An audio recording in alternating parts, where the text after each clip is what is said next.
¿Cuál es mi motivación para el servicio? Escuchábamos al inicio en el devocional de nuestro programa Antorcha Radial. Anhelo trabajar por el Señor. Un himno precioso, un himno que refleja el firme deseo de dedicarse a la obra del Señor. Es hermoso eso, pero ¿cuál es mi motivación para servir al Señor? La parábola de los obreros de la viña que leímos en el devocional en Mateo 20, versículos del 1 al 16, nos da una lección. Nuestro Maestro Jesucristo nos enseña sobre la motivación para el servicio. Esta parábola no la van a encontrar en otro evangelio, solo está en Mateo, pero surge, si nosotros como buenos estudiosos de la Biblia examinamos el contexto del encuentro de Jesús con el joven rico. Una historia muy conocida, ya hemos reflexionado en este programa, seguramente que en sus iglesias también, la historia de este joven que le pregunta a Jesús que qué tiene que hacer para tener la vida eterna. Jesús tiene compasión de él y al final le dice que venda todo y que le siga. Este joven se va triste porque tenía muchas posesiones. La segunda parte de este suceso llama la atención por la reacción de Pedro. Pedro dice,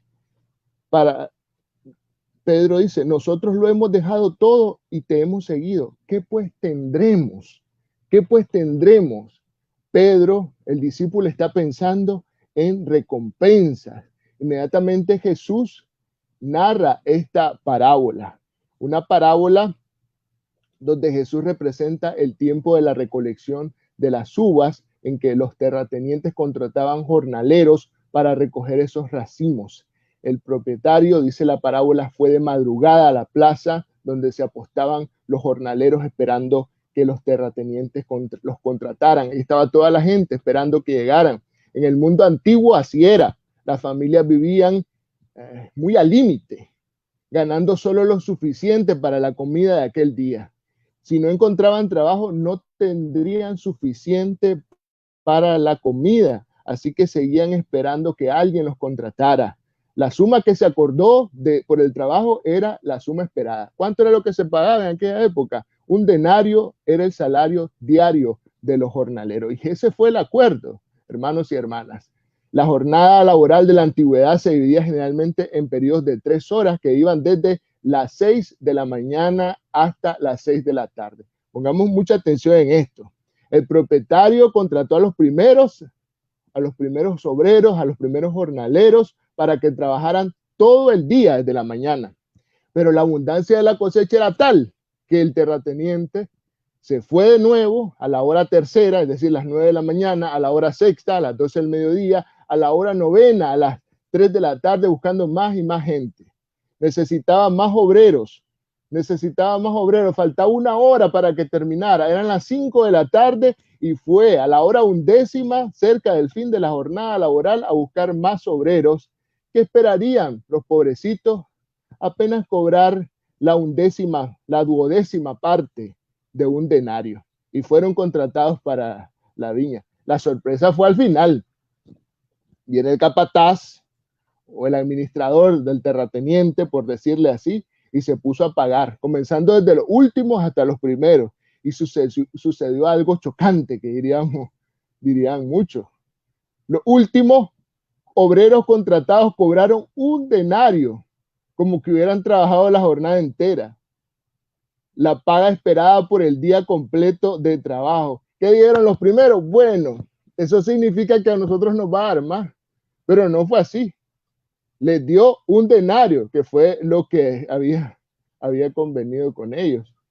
Estos se llenaron de envidia, eso dice la palabra, esa palabra la usa, y comenzaron a murmurar, pero el Señor les dice, amigo, los trata con cariño. Yo he sido generoso con ellos. Con ustedes yo no les he quedado mal, porque el acuerdo con ustedes fue que les iba a pagar un denario. Ustedes están pensando más en sí mismos, les quiso decir.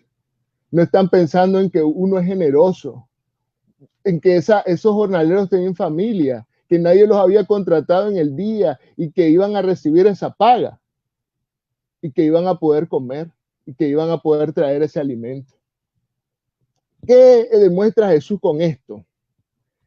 Que servirle a Él y al reino de los cielos con mira a recibir recompensa y prestigio personal es la menos noble de las motivaciones para un discípulo. Y en esa paradójica afirmación entre los primeros y los últimos, Jesús declara que aquellos que sirven para recibir una recompensa serán los últimos, y quienes lo hacen como una sencilla respuesta a la obediencia, al llamamiento de Jesús, serán los primeros. Esta parábola no trata de la salvación o de ganar la vida eterna, porque nosotros sabemos que no se consigue por obras. Tampoco es una parábola sobre la recompensa por el servicio, porque Dios recompensará a los creyentes de manera distinta según su servicio. Si el denario representara la recompensa, no habría entonces ninguna distinción, ya que todos los jornaleros recibieron la misma paga. Esta parábola, estimados hermanos y hermanas, amigos y amigas, se trata más bien de una profunda parábola sobre lo que debería motivar al discípulo para el servicio. ¿Qué nos motiva a nosotros? Esta parábola nos enseña que deberíamos servir por gratitud, puesto que solo por la intervención de Jesús nosotros podemos recibir algo. Cuando el Señor llama a otras personas a servir al reino durante tanto tiempo o en tareas tan difíciles ahora como las nuestras, nuestra reacción debería ser alegrarnos. Alegrarnos porque hay más obreros sirviendo en el reino del Señor. Si pensamos que merecemos algo porque llevamos años en el Evangelio, porque hemos sido diligentes, porque hemos sido comprometidos con el servicio, hemos negado el verdadero valor. Todos, esta parábola nos enseña la gracia de Dios. Todos los que respondemos a la gracia de Dios en la invitación al reino de Jesús, somos discípulos y discípulas en el caso de las mujeres. Y hemos de tener cuidado de no medir nuestro valor por lo que hemos hecho o lo que hemos sacrificado. Este es un llamamiento de gracia y un corazón agradecido servirá sin pensar en recibir recompensa y sin compararse con los demás. Como señala el terrateniente, pensar en la recompensa y compararse con los demás nos llevará a cuestionar la sabiduría y la equidad de Dios y a tener envidia de otros discípulos.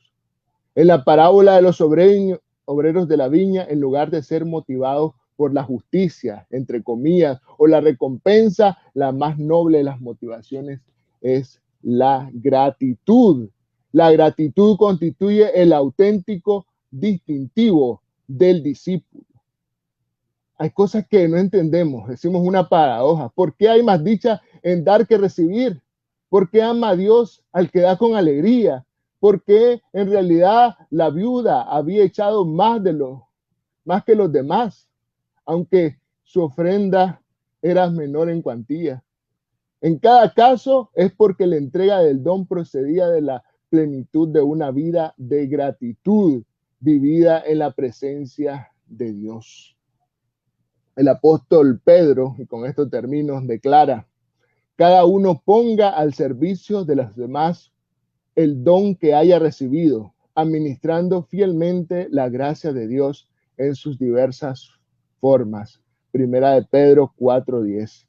Esto es lo que significa servir a la comunidad de los discípulos de Jesús en la viña del reino de los cielos, desde la plenitud de un corazón agradecido. Que Dios les bendiga.